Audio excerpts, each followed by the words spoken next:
হ্যাঁ রে দাদা, তুই বাড়িতে আছিস? ভালো হলো রে, আমার একটা উপকার করে দে না। আমার যে প্রেজেন্ট গার্লফ্রেন্ডটা আছে না, ওর সাথে আমি ব্রেকআপ করতে চাই। আমার মাথা পুরো চিবিয়ে চিবিয়ে খেয়ে নিচ্ছে। আর আমি যতদূর জানি তুই তো বিয়ের আগে একটু বেশি বড় খিলাড়ি ছিলিস, তো তুই ভালোভাবে আমার হেল্প করতে পারবি। প্লিজ একটু হেল্প কর না আমাকে। আরে দাঁড়া দাঁড়া, তুই এত বলছিস, আমাকে একটু বলতে দে। খুচবুড়া ব্রেকআপ করে বলে উঠে পড়ে লেগেছে। এই, তুই ব্রেকআপ করবি মানে পুরো একদম ভালো দিয়ে তুই ব্রেকআপ করছিস জানিস? এই দেখ, আচ্ছা তো 31st, তুই তোর গার্লফ্রেন্ডকে ঠিক ওই 11:59 নাগাদ একটা মেসেজ কর। আর তোর গার্লফ্রেন্ড কখন রিপ্লাই করে বল? ওই ধরে না 2 থেকে 3 মিনিট পর।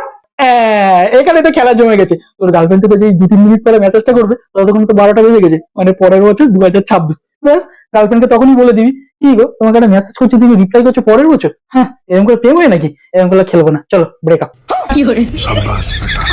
একদম ঠিক বলেছিস। আর কি বুদ্ধি দিলি তুই আমাকে। পুরো মনে হচ্ছে না পেঁপে দিয়ে চেপে দিলি। একদম।